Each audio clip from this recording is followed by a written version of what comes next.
Ma'am சொல்லுமா. Patient பேரு பெரியசாமிங்க ma'am. சரிம்மா. திருச்சி பெரம்பலூர்ல இருந்து கால் பண்ணிருக்காருங்க மேம்.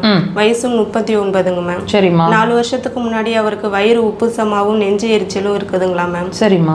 இப்போ எதை சாப்பிட்டாலும் வயிறு உப்புசமும் அந்த நெஞ்சு கரிப்பும் அதிகமாவே இருக்குதுங்களா மேம். சரிம்மா.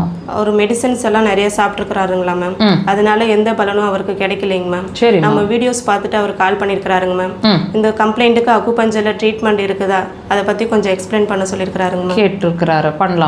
அவர் பர்டிகுலராக ஏதாவது சொன்னாராம்மா? புளிப்பு அப்படி ஏதாவது சாப்பிட்டா ரொம்ப எரிச்சல் ஜாஸ்தியாக இருக்குன்னு ஏதாவது சொன்னாரா? ஆமாங்க மேம். Okay, fine.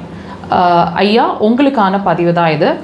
என்ன உணவை எடுத்தாலும் ரொம்ப நெஞ்சு எரிச்சலாக இருக்குது, ரொம்ப டிஸ்டர்ப் ஆகுது, உணவு சாப்பிடவே எனக்கு விருப்பம் இல்லாமல் ரொம்ப எரிச்சலை கொடுத்துக்கிட்டே இருக்குது, பர்டிகுலராக உங்களோட தொண்டை பகுதியிலேயே அந்த எரிச்சலை நான் ஃபீல் பண்ண ஆரம்பிச்சிட்ருக்கேன், நம்ம இரைப்பை வரைக்குமே இருக்குது அப்படின்னு நீங்கள் ஃபீல் பண்ணுறீங்களா? அப்போ கண்டிப்பாக இந்த பதிவு உங்களுக்கான. ஹார்ட் பர்ன்ஸ், அதாவது நெஞ்சு எரிச்சல் ப்ளஸ் வயிறு எப்பவும் மந்தமாகவே இருக்குது, பசிக்கவே மாட்டேங்குது, இந்த மாதிரி சிரமங்களில் நீங்கள் இருந்துகிட்ருக்கீங்கன்னா இது முதல்ல ஏன் நடக்குது? நீங்கள் மெடிசன் எடுத்தாலும், மெடிசன் ரொம்ப நாளாக எடுத்துகிட்டு இருக்கீங்க, மெடிசன் எடுத்துகிட்டு இருந்தாலும் ஏன் இந்த பிரச்சனை சால்வ் ஆக மாட்டேங்குதுன்னு உங்களுக்கு தெரியுமா? இந்த பதிவில் தெரிஞ்சுக்க போகிறீங்க. இப்போது இந்த மெடிசன்ஸ் உங்களுக்கு என்ன பண்ணுது? உங்களோட பிரச்சனையை கண்ட்ரோலில் வச்சுருக்க முயற்சி பண்ணிகிட்ருக்குங்கிறது முதல்ல நீங்கள் தெரிஞ்சுக்க வேண்டிய விஷயம். அதனால தான் அந்த மெடிசன் எடுக்கிற வரைக்கும் நீங்கள் நல்லா இருக்கிற மாதிரி ஒரு தோற்றம், மெடிசன்லேருந்து நீங்கள் வெளியே வந்துட்டீங்க, அதாவது மெடிசன் எடுக்க டைம் ஆகிடுச்சு அல்லது மெடிசன் தீர்ந்துடுச்சு அல்லது மெடிசன்லேருந்து வெளியே வரலான்னு நீங்கள் முயற்சி பண்ணும்போது டெஃபினட்டாக மறுபடியும் அந்த பிரச்சனை அதிகமாக இருக்கிற மாதிரியோ அல்லது ப்ரெசிஸ்ட் ஆகிற மாதிரியோ நீங்கள் ஃபீல் பண்ணுவீங்க, ரைட்? இப்போ இந்த பிரச்சனை வர்றதுக்கு ரீசன் என்னவா இருக்கும்? கண்டிப்பாக உங்களோட அதுக்கு ஒரு ரூட் காஸ் ஒன்று இருக்கணும் இல்லைங்களா? உங்களோட பிரச்சனைக்கு ஒரு ரூட் காஸ் ஒன்று இருக்கணும்ல, அது என்னன்னு பார்க்கலாம்.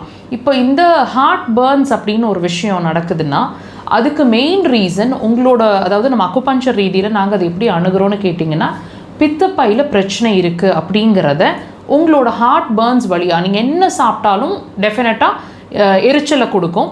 பர்டிகுலராக சொல்லணுன்னா அந்த புளிப்பு, எண்ணெய், மசாலா, காரம், அவுட் சைட் ஃபுட், இந்த மாதிரி ஆயிலி ஃபுட் இப்படியெல்லாம் நீங்கள் எடுக்கிறீங்க அப்படின்னு சொன்னால் கண்டிப்பாக உங்களுக்கு இந்த ஹார்ட் பர்ன்ஸ் அல்லது நெஞ்செரிச்சல் அதிகமாக இருக்கிற மாதிரி காட்டும். ஸோ இதுக்கும் உங்களோட பித்தப்பைக்கும் சம்மந்தம் இருக்குங்க. உங்களோட தூக்கம் கண்டிப்பான முறையில் டிஸ்டர்ப் ஆகிட்ருப்பீங்க, ரொம்ப மூடு வந்து இரிட்டேஷன் ஆகிட்டே இருக்கும். இதையும் உங்களோட அந்த ஹார்ட் பர்ன்ஸோட கோரிலேட் பண்ணி பாருங்கள். இதுக்கும் உங்களோட பிரச்சனைக்கும், அதாவது பித்தப்பைக்கும் சம்மந்தம் இருக்குன்றதை அட்லீஸ்ட் இந்த பதிவில் தெரிஞ்சுக்கோங்க. ரூட் காஸ் தெரிஞ்சுக்கிட்டோம், ட்ரீட்மெண்ட்டை நம்ம தவறாக எடுத்துகிட்டு இருக்கோன்றதை புரிஞ்சுக்கோங்க. அக்குபஞ்சர் சிறந்த தீர்வு.